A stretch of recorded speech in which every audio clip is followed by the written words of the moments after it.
Hello, dear participants in our EVO session. Today for week 4, I want to give you one of my tips.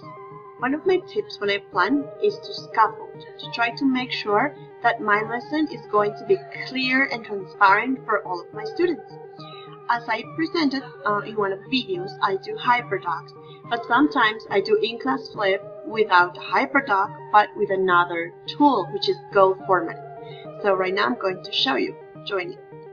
I used Go Formative to plan this 21st century framework lesson for my my technology in education for novice teachers class. So I'm going to show you the preview. With Go Formative, you can create lessons, quizzes, and many more things. It's really intuitive and very useful tool. So this is what my students see. They see an introduction. As you can see in the instructions, it says pick a team of 3 people, decide who will play each role. In the group roles sheet, you'll need to repeat some roles and follow the agenda below to complete the tasks and post your responses to this formative.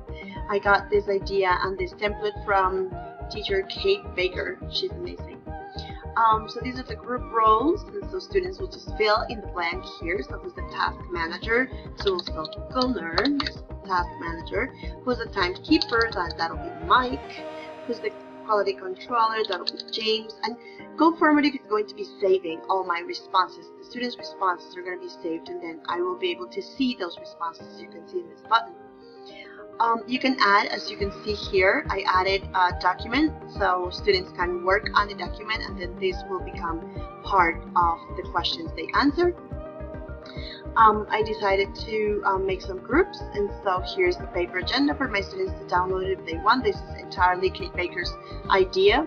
And then this is the group. So what I proposed my students to do is that each group, there are 4 groups in the class, everybody's accessing the same document, and what they will do will be access the different activities in a different order, so that they are all working on the same document throughout the 2-hour class period, but each one of them is doing an activity at one determined time.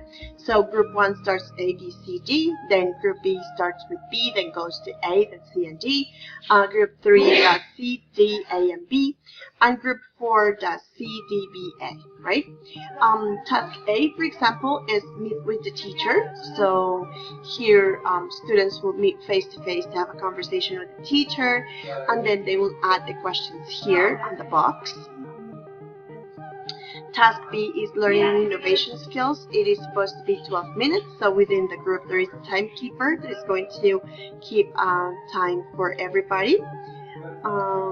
So here, for example, I have this true and false, I have this box activity, I also have this other complete the statement with your understanding after navigating the site. So they go and they show their work on this box. They can doodle. This has a doodling, feature, and this is all inside Go Formative. So it's fabulous. True or false, different question types. I can embed other websites, like for example in this case I embedded a voice thread, so people just go and they have their responses onto the voice thread. We can see it all here because it's embedded. And then more boxes, the closing, and that's it. They finished their task. So all of them will go through the different steps in the lesson at different points that I control with the task sheet. But definitely Go Formative is an amazing website for you to create scaffolded, organized, well-structured lessons. I hope you give it a try.